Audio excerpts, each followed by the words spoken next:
Hi, welcome to Ranger Country. I'm Peter. And I'm Laurence. And we're here today to have a look at the brand new Kral Unica. Or perhaps Unica. We saw it. There's no Q in it, is there? Well, no, but Unica sounds funny. Anyway, here we are. Brand new rifle. Let's get into it.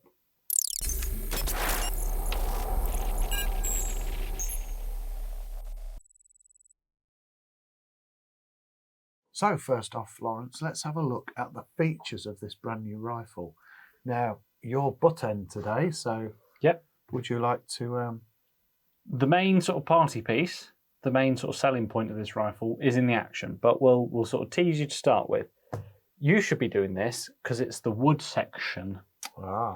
And you do like your wood, don't you? Certainly do. Now it's not veiny, but it is nice wood. Am I doing a good job of pretending to be you on these reviews? If that's what I'm like then. Pretty much.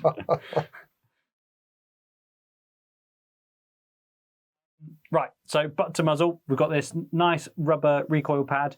Look how well that I am gonna kind of be like you.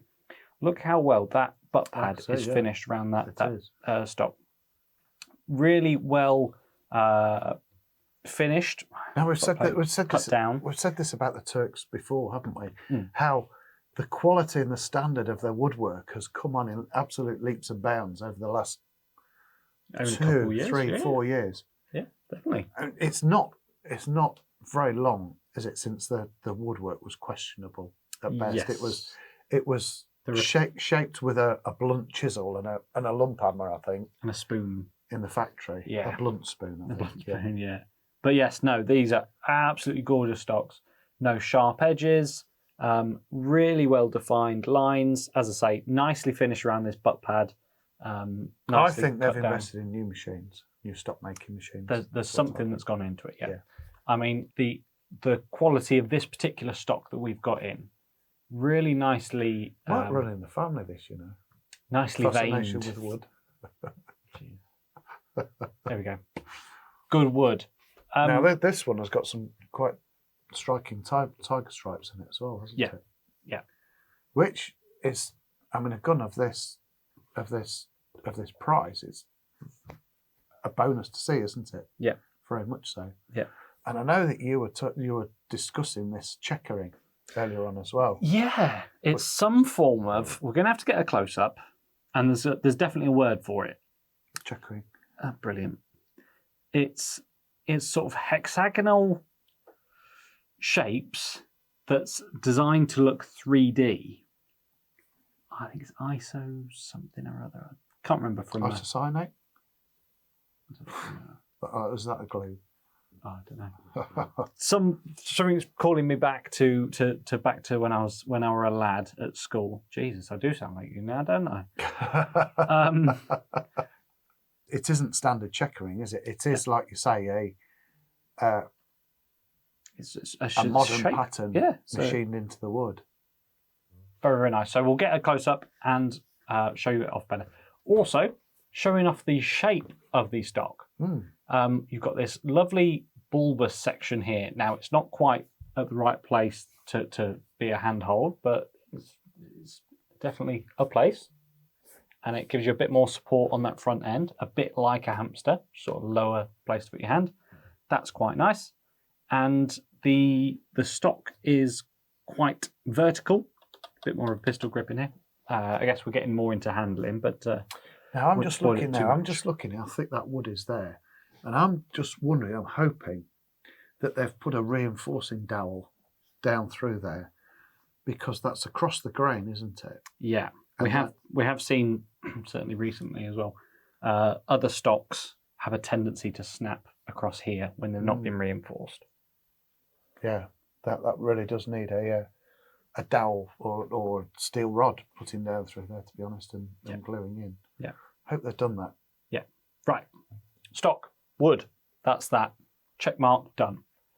This is Kral's first regulated PCP. What are you moaning about the wood? So I'll mention it again, don't I? Of course you will. Yeah. Wouldn't be a Ranging Country review if you didn't. Yeah, I've lost track. PCP, first regulated PCP from Kral.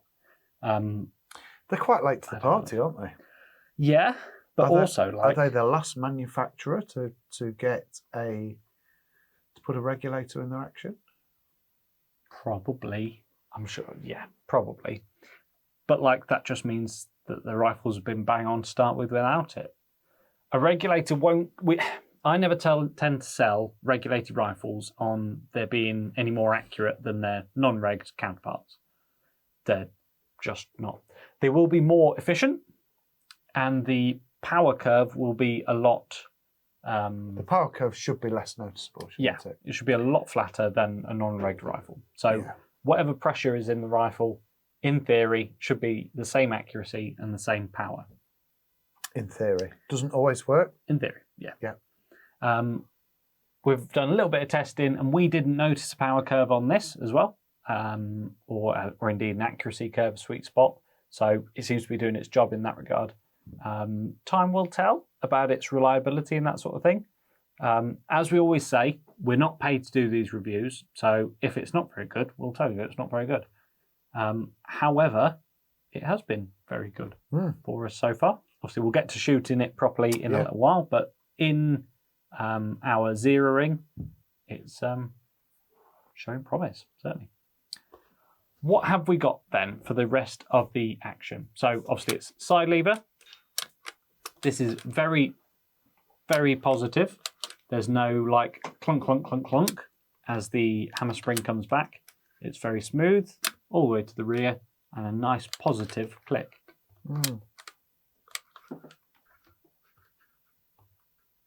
I think some manufacturers have quite a lot more expensive rifles could actually learn something from that, couldn't they? Yeah. Very sharp, and it's very good quality, even at this price range. Yeah. Which is very, very impressive. We've got safety catch just behind here as well. Forward to fire, rear to not fire. It's also called safe. Yes. Yeah. Rear to safe just didn't seem to flow. Anyway, we've also got a power adjuster on the side here. This little dial, little knob on the side. Krals are known for that, aren't they? For their power adjuster. Yep. It's quite a simple thing. Obviously, it's set on max, and these rifles are generally sort of 11 to 11.4 foot-pounds on max. We haven't tried it on the lowest power setting. There you go. So let's try it. We get two staying here. We get two magazines with the rifle. Talking about magazines, can you just pass me one of these magazines, please? Yep, just to rail what I just want to go off on a tangent because I feel that the quality of these Kral magazines has changed dramatically. Well, they've only really changed the faceplate. So they're a solid black faceplate now on current models. They used to be quite. But they feel a lot different. They do actually feel a lot stronger, a lot more robust, a lot easier to use. I mean, they are just plastic at the end of the day. So we're not talking day-to-day magazines, but also we're not taking day-to-day prices for spares. No. I mean, they always did, to me, they always did feel a little bit cheap. The previous ones. But these, they're quality, aren't they? Yeah. It's sort of going with the sort of rest of the vibe of the rifle. The quality has come on leaps and bounds, and I agree with that. They seem to be making worrying the big guys, the more expensive rifles. Can I get back to what I was saying now? If you can remember where you were. Probably not. Yeah. 2 mags, 14 round in 177, 12 round in 2.2. About 2.5. Is it no idea. 2.5? Yes, probably. Unknown. Please inquire for more details is probably the professional response to that question. Yes. Because we are starting stocking several more 2.5 models, aren't we? Especially in the Kral and the Reximex. Yeah. Yeah, 100%. They're 2.5 in the. I guess because it's not too expensive. It's not too much to try out a 2.5 and give it a go, see what it's like. I mean, short range ratting. I should imagine that a sub 12 2.5 is very performs very well, to be honest. Up top, we've got a dual rail. It's like Kral's sort of just cherry on top. We've got a dual rail, so it'll take a 9 to 11mm dovetail mount, and it'll also take, as we've got on here today, Weaver or Picatinny mount as well, which is very, very clever. So you could put a tactically sort of night vision scope, or also your standard 9 to 11 mounts on there as well. I'm just thinking, it's just going through my head. One guy's walked into the design office at Kral and he said, why don't we put both rails on? Why don't we just machine it so to fit both mounts? And you can just picture them. They're turning around to him and go, yeah, why not? Why haven't we thought of this before? I could just picture that scene. It's very clever. Yeah, makes sense. Yeah. We've got a shrouded barrel on the top here.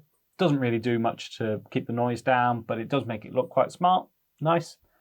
And a 330cc cylinder down here. Now, we reckon out of a 177, you're going to get around about 110 shots, don't we? Yeah. It is only a 200 bar fill. Yeah. Which surprised you, I think, doesn't it, when you read that? Most Rex Maxes, I think, are coming out as sort of 250 bar fills. Just interesting to see. Yeah. So I filled it to 200 bar. I shot 110 shots down to 100 bar. So that's where we get our shot count from. Up your end, you've also got the cylinder gauge on the end, uncovered by this little dust cover that turns. Yep. And you've got a regulator pressure gauge on this side, as I'm sure front camera will have seen. We've also got a 1/2" UNF thread on this end as well. Thank you very much. And I mean, in testing, I think you would want a moderator on it, wouldn't you? Yeah, it's not a quiet rifle. It did bark a little bit, didn't it? Yeah. Surprisingly, with mind you, I don't know how long the barrel is. The barrel's probably going to be to there, isn't it? So it's quite a long barrel. Yeah. Good talk. Yep, I enjoyed it. Yep, you didn't tell us anything, but yep, cool. There might have a long barrel on it, we don't know.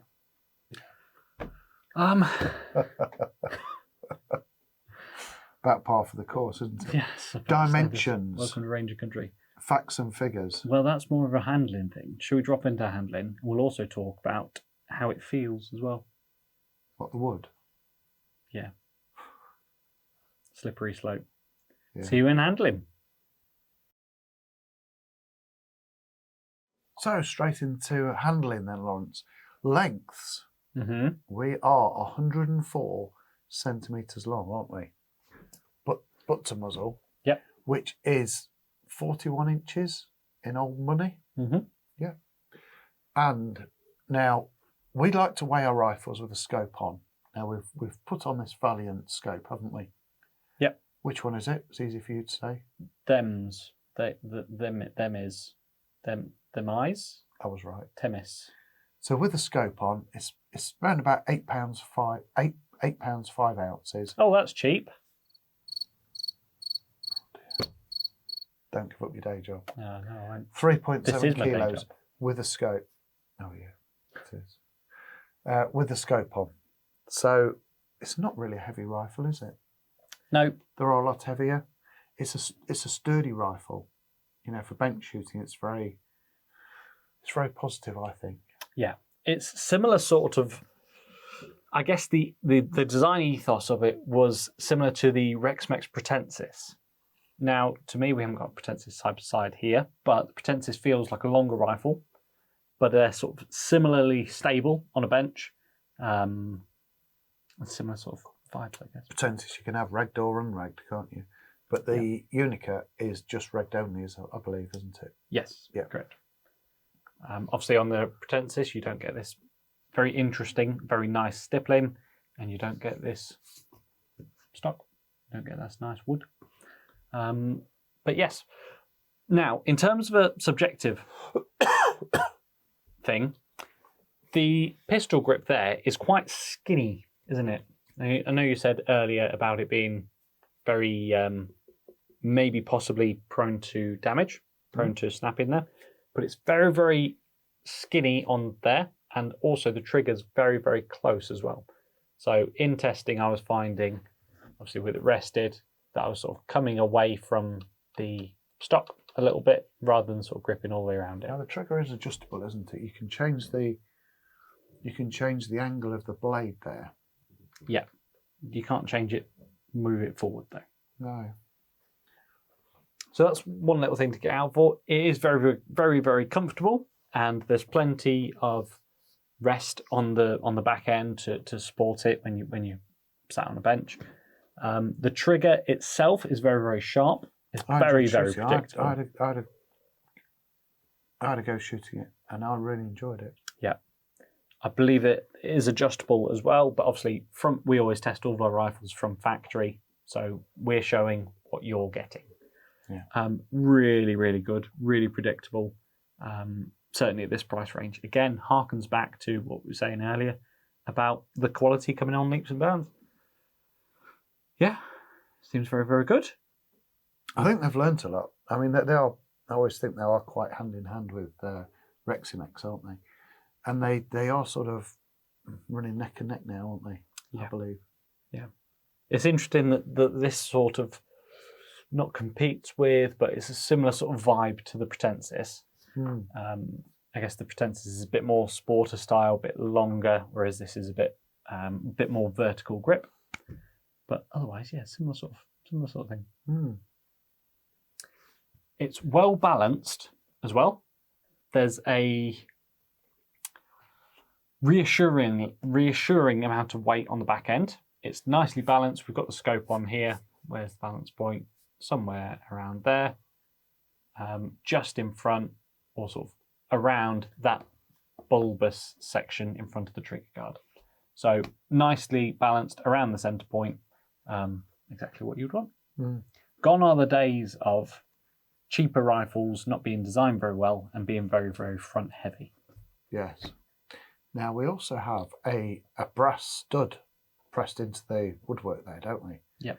And that will take a Picatinny rail. A Picatinny rail. Yep. You normally get a little section of Picatinny. Little plastic rail thing that comes in the box and screws straight on. Gives you the option for a bipod without it taking away from the lines of the rifle. So it keeps this keeps your forend nice and smooth, while also giving you the capability to have a bipod. Or you could just put it. I think the Viroc screws fit straight in there as well, don't they? I think the thread's the same. Yes. For like a Viroc 100, 110 front. Yeah, no, the best fittings one. You get the 14 mil stud. and that will go straight on. Yeah.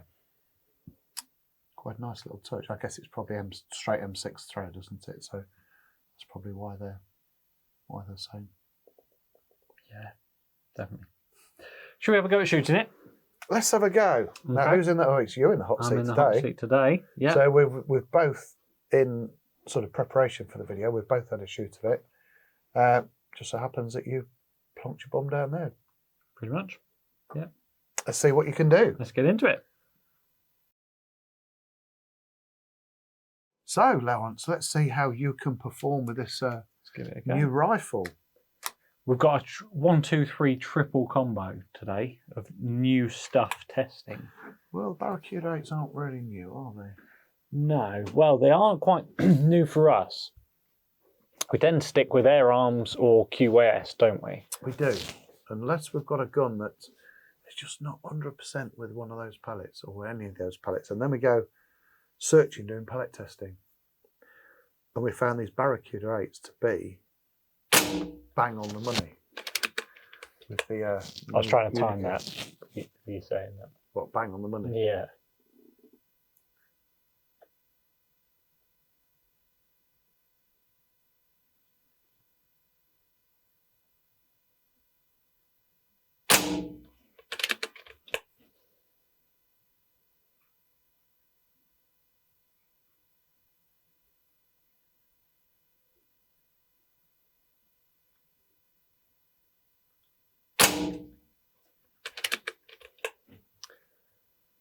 It took a little bit of pellet testing, a little bit of cleaning the barrel, as we know most Turkish and Chinese guns benefit from. But we seem to be about there with these H&Ns, like you say. Now, H&Ns to me always seem a little bit harder lead compound, and a little bit rougher in the finish in the skirt than others, such as QIS or a lot of JSB. But they certainly perform, don't they? And I know H&N certainly do have a following.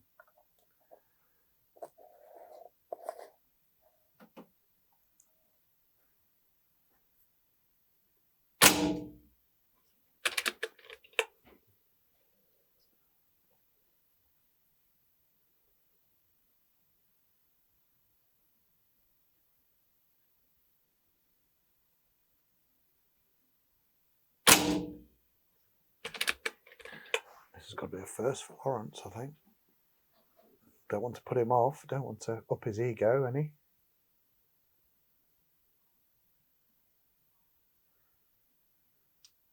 Yeah, this is take 36.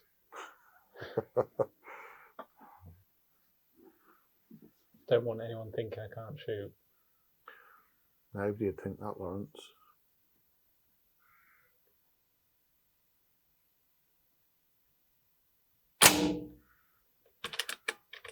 Is this a case of you just aiming somewhere else and it looking like they're going through the same hole? Using the homing pellets, yeah.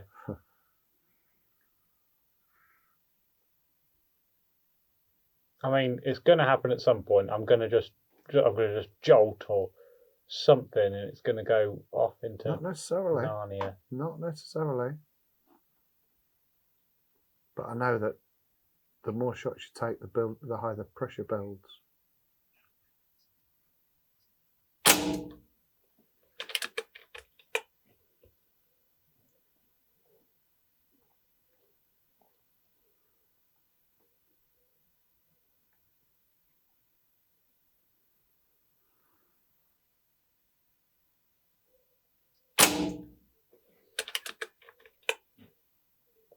I can watch the crosshairs rise and fall with my heartbeat. Yeah.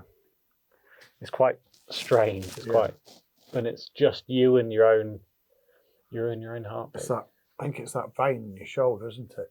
That does it. That's the pumping, arterial, venal, whichever.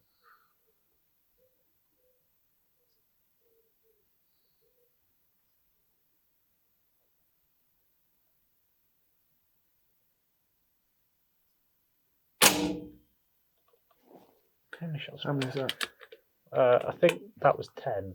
Okay. I'm looking at my indicator on the magazine here. Okay. I think I've got 4 shots left.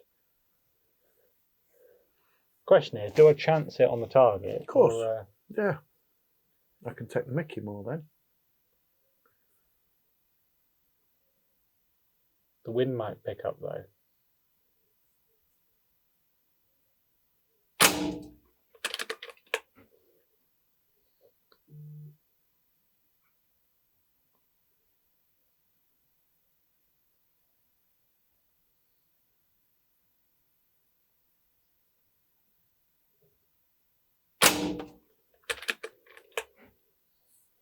I nearly made it. I can nearly relax.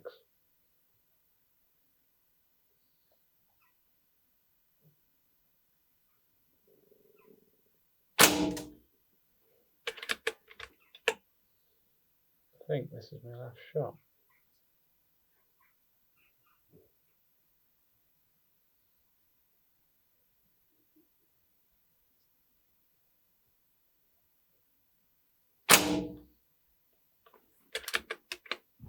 Well done.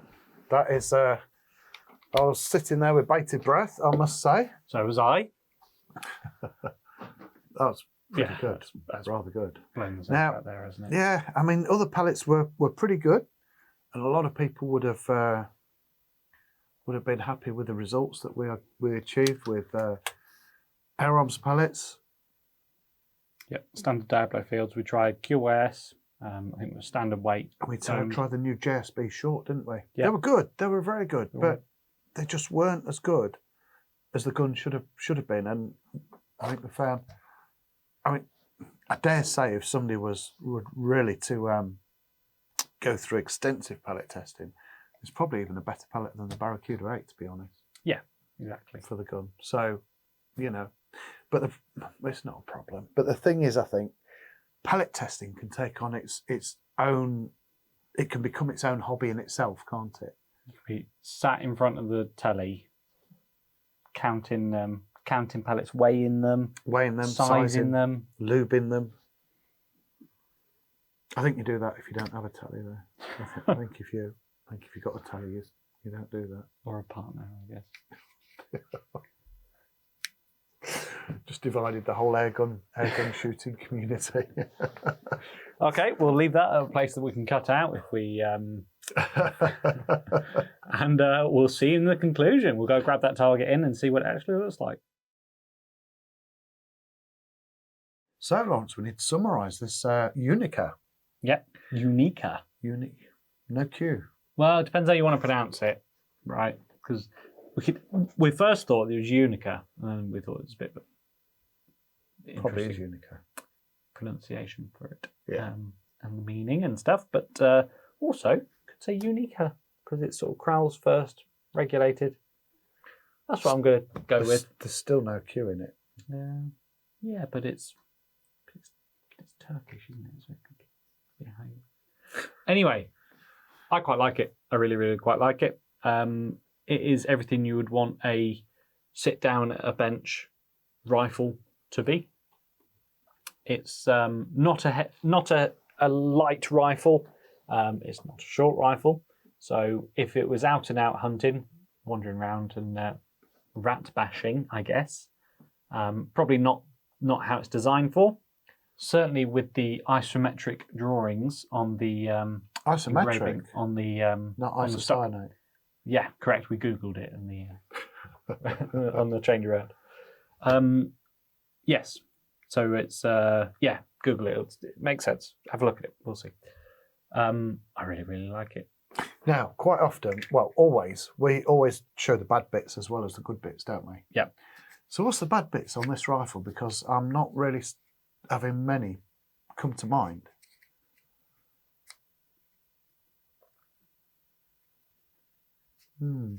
Any drawbacks? I'm struggling to see one, to be honest. As we quite often said, and as I said, I think during the shooting, it would benefit from a cleaning of the barrel, as most Turkish and Chinese rifles do, and to be honest, a lot of English stuff is starting to now. But otherwise, yeah, pretty standard stuff. Obviously, the regulator will be the big question mark in terms of reliability. As we've said, Kral are... Reximex have had regulators out for quite a while, so I should imagine. Kral and Reximex, I mean, they always say they're not the same company. The serial numbers are in exactly the same format, so whether one company was set up by somebody leaving the other company, we don't know. In the early days, I don't know, but you talk to them both and they say, no, we're different. Some people say they're run by brothers. We don't know. Somebody will, I dare say, and I guess somebody will. There'll be someone in the comment that knows, and there'll be more people in the comment section that think they know. Yeah, exactly. Sorry for calling you out there, but yeah, it's going to happen. But there's, I mean, it's quite a rare case. I can't really bring up anything that I'm not 100% on. No. As I said, I should think that's spigoted in there. I think there's a dowel through there. There needs to be, I think, especially with the how the grain runs. Yeah. We've had, I think, 20 of these in or so. We've checked them all over and we've not had any cracks. Obviously, time will tell with use. Probably don't go around playing cricket with it, but they seem to be pretty strong enough for parcel force, I guess, at least. Yeah. Yes. It's well balanced.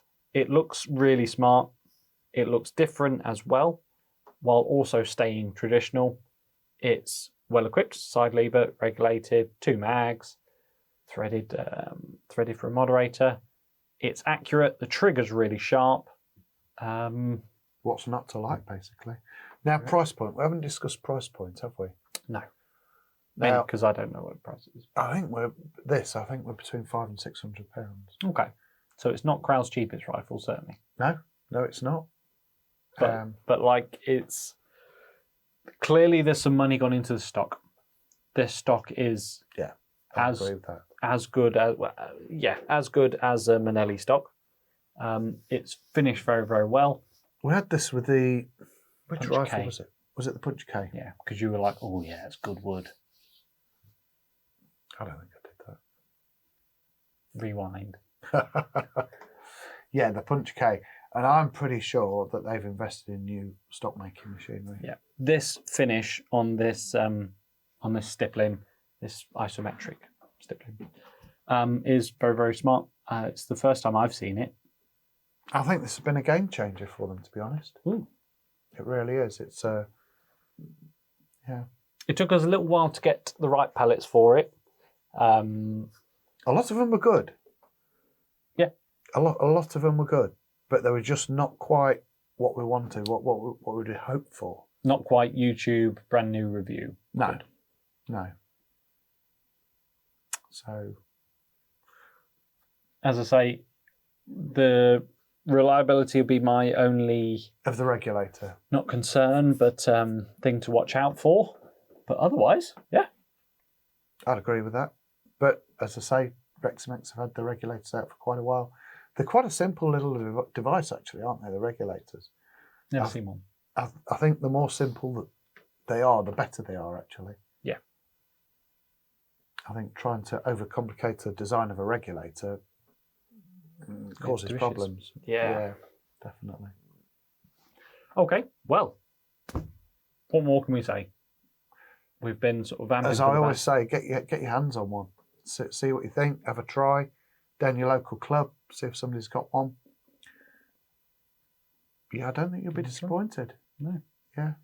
Well, thank you very much for watching. Please like and subscribe. And yeah, we'll see you in the next video. Thank you very much.